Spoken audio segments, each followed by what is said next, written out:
Archange Michael, Psaume 1. Vis dans le présent, vis en dehors du temps, vis dans le présent.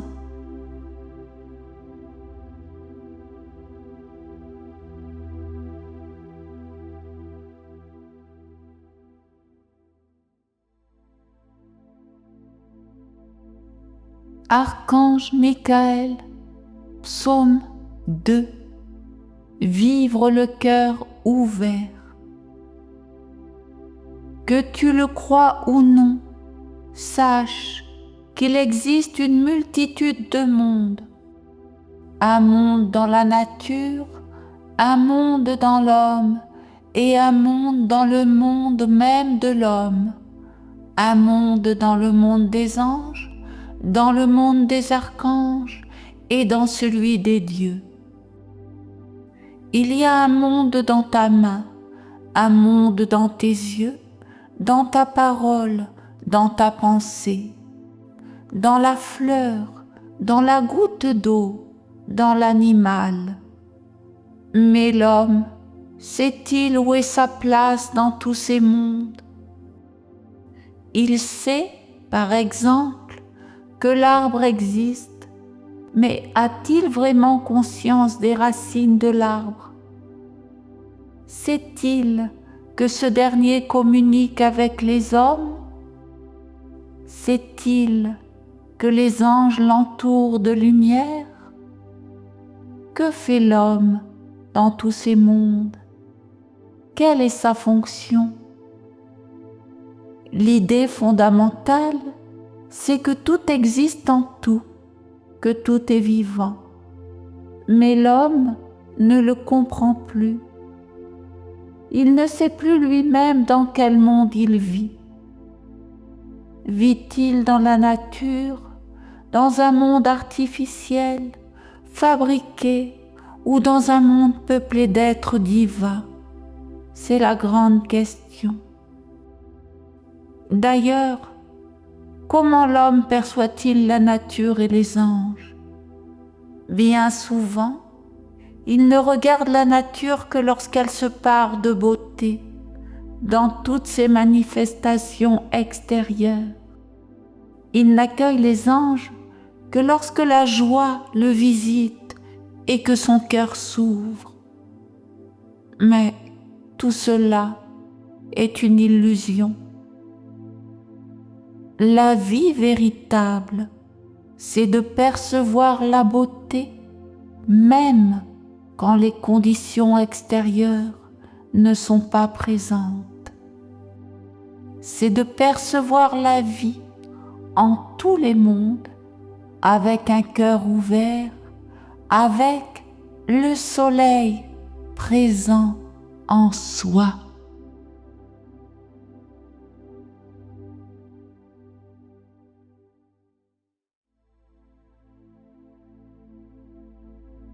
Archange Michael, Psaume 3. Le secret de la perfection. L'activité la plus importante pour l'homme est la préparation. La réussite appartient toujours à Dieu, mais la victoire pour l'homme est dans la préparation. Avant de te coucher, prépare-toi pour le voyage du sommeil. De même, avant de te lever, d'aller travailler, de manger, de prier, prépare-toi. L'homme est une maison constituée de plusieurs pièces dans lesquelles se déroulent de nombreuses activités. La préparation permet de passer consciemment d'une pièce à une autre pour y exercer chaque activité dans l'atmosphère qui lui est propre. Ainsi, quand l'homme mange, il mange avec Dieu. Quand il dort, il est avec Dieu. Et de même lorsqu'il se lève et commence sa journée. Si l'homme vit dans une seule pièce de sa maison, il mélange toutes les activités, engendrant désordre et maladie en lui. Dans ce mélange, aucune activité ne peut être conduite jusqu'à la perfection. Alors l'homme passe à côté de beaucoup de choses dans sa vie car il ne vit rien à 100%. Pense toujours à éveiller ton attention dans une bonne préparation et ensuite passe à l'action. Ne vis pas comme un robot qui ne sait qu'envoyer une énergie mécanique dans un corps pour exécuter froidement un ordre, sans aucune conscience propre, sans intelligence, sans âme. Individualise-toi et harmonise chacune de tes activités à l'universel. L'art de la préparation ouvre la porte d'une vie posée, réfléchie, consciente, subtile, cherchant à atteindre le but en toute activité.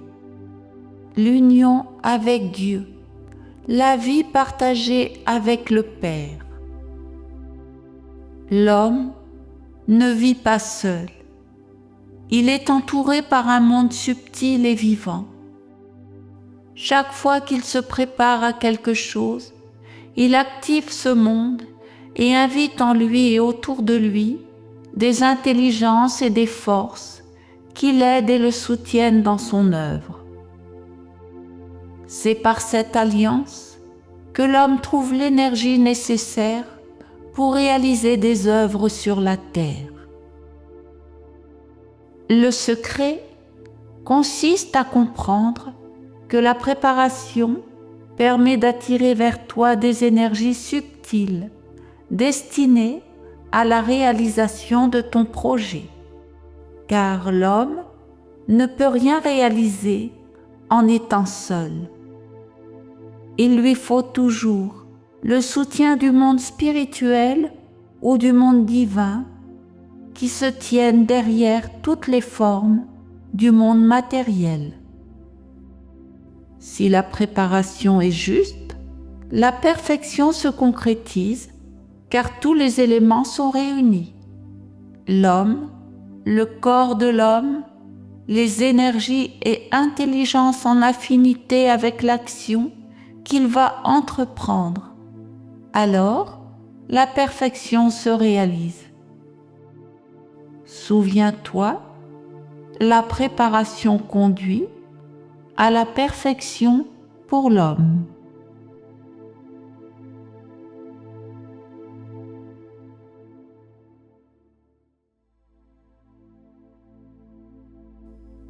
Archange Michael, Psaume 4. Réalisez votre idéal. Moi, l'archange Michael, je me réjouis du travail qui est entrepris dans cette école. Dans le monde des anges, il y a la fête, des chants et des mélodies, il y a la joie.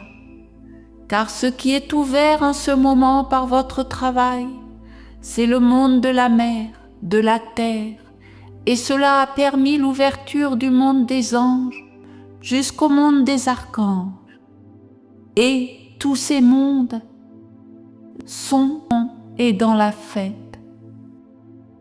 De même que tes élèves travaillent pour renforcer et alimenter le feu de ma présence sur terre, au milieu de vous, il s'accomplit exactement la même activité dans le monde des anges, dans la réjouissance, le triomphe des forces de la lumière, du bonheur, des vertus dans leur expansion. Je me réjouis de toute cette célébration et de cette joie.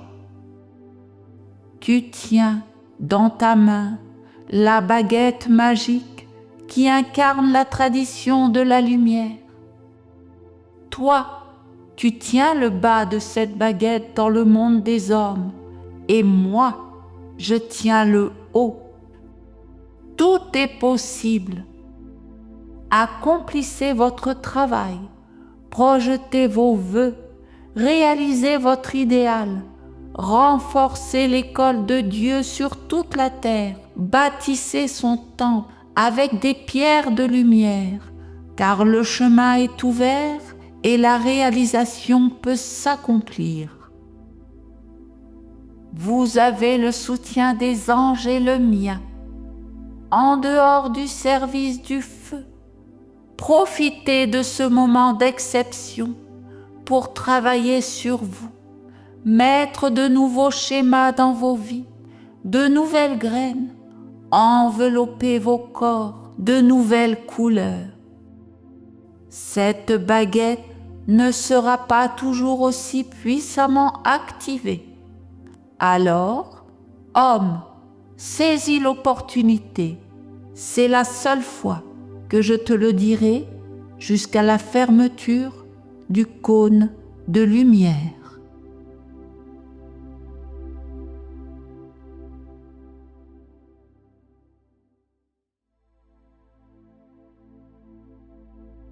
Archange Michael, psaume 5.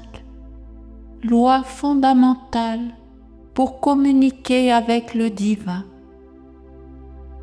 Ce qui descend du monde divin vers les hommes, à travers le monde spirituel, est une énergie subtile qui se densifie.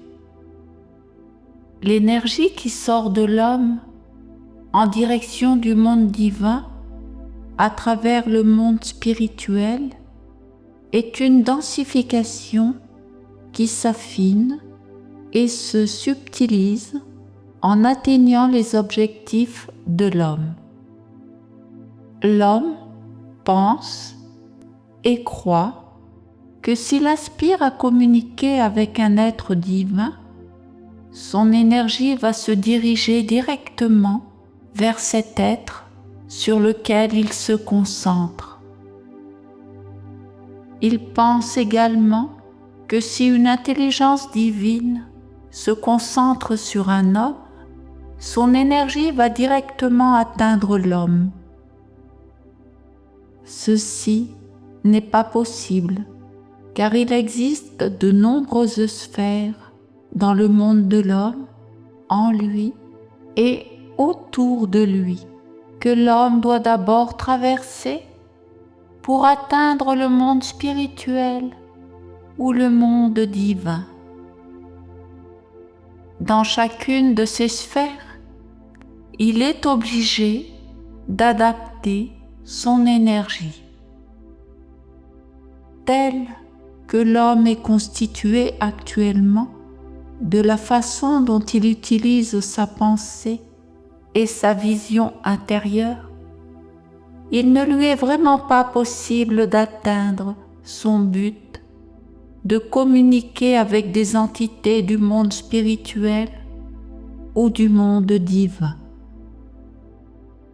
Seul celui qui travaille sur lui, qui cultive certaines vertus, peut atteindre ce but.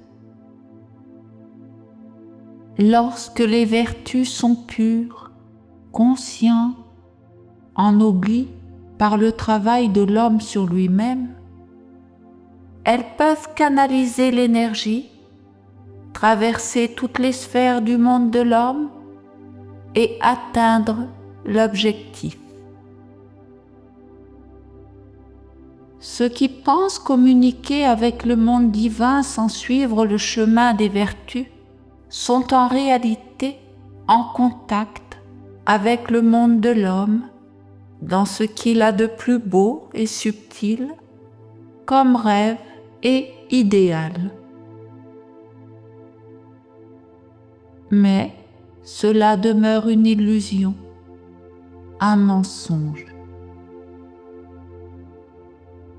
C'est comme parler à son reflet dans un miroir.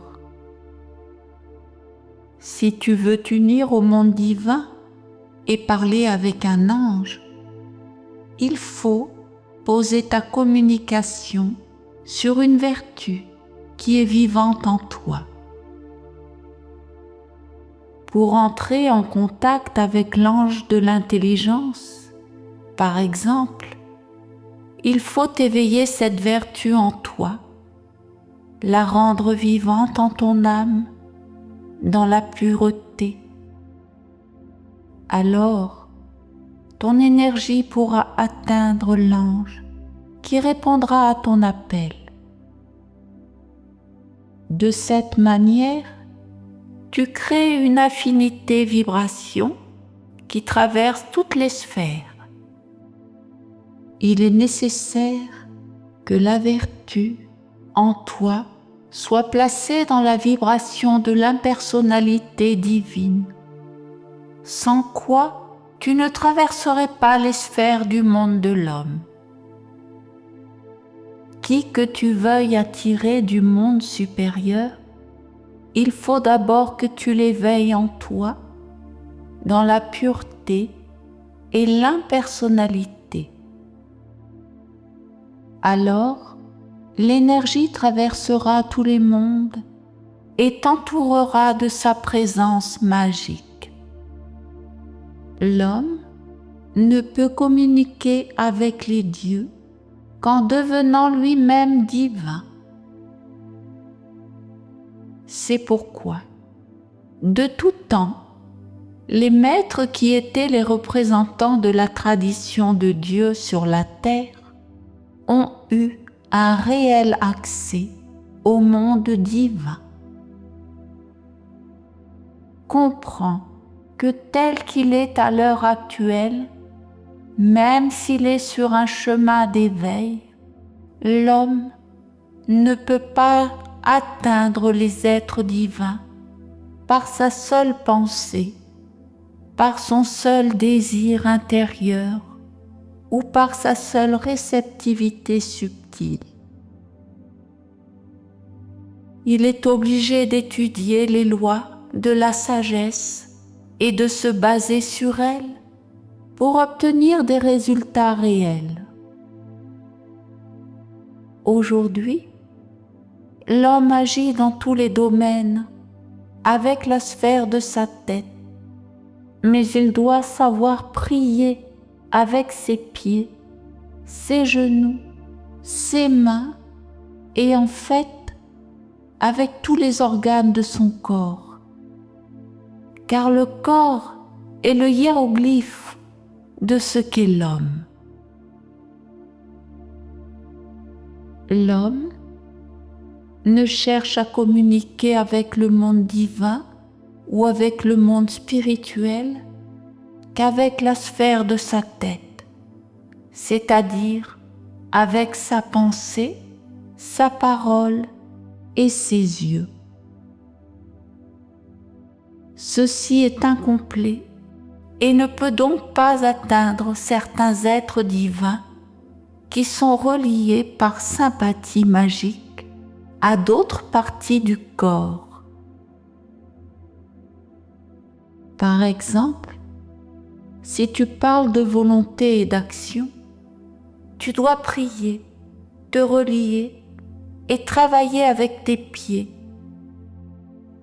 Tu dois mettre ta concentration, ton attention, ta respiration dans tes pieds.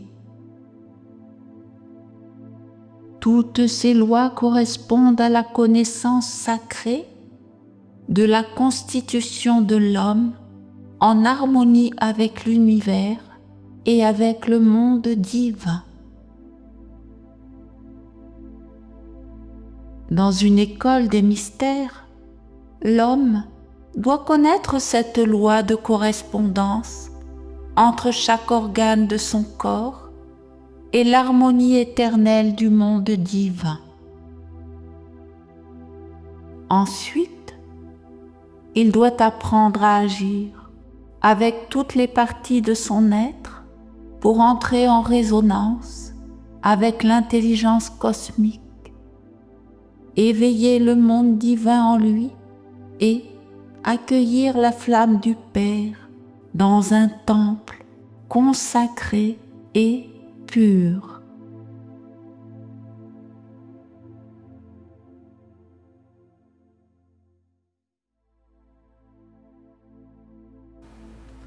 Archange Michael, psaume 6. Le chemin de la libération. Celui qui a su se libérer des forces sombres qui habitent tout homme venant en ce monde, celui-là est un homme véritable. Être libéré de ces forces signifie travailler dans la lumière et aussi faire entrer un ange en soi. L'union avec un ange est le commencement de la rencontre avec le monde divin. L'ange est la lumière d'une conscience supérieure qui délivre l'homme de l'obscurité. À votre époque, les hommes ne croient plus qu'ils sont habités par des ombres, et pourtant, tout le leur montre. On reconnaît un arbre à ses fruits, mais il ne faut pas non plus se concentrer uniquement sur cet aspect de la vie, car c'est en renforçant la perception de ce qui est beau et vrai que l'on fait entrer le soleil en soi. Ceux qui se concentrent sur les forces sombres deviennent souvent tristes et fanatiques. Mais il ne faut pas non plus devenir totalement inconscient, irresponsable et bête. Il faut trouver un juste équilibre. C'est en marchant concrètement vers la lumière que l'on se libère de l'ombre en soi. C'est le chemin de la résurrection et de la liberté. Cette science était le fondement de l'enseignement des Esséniens dont vous êtes les héritiers.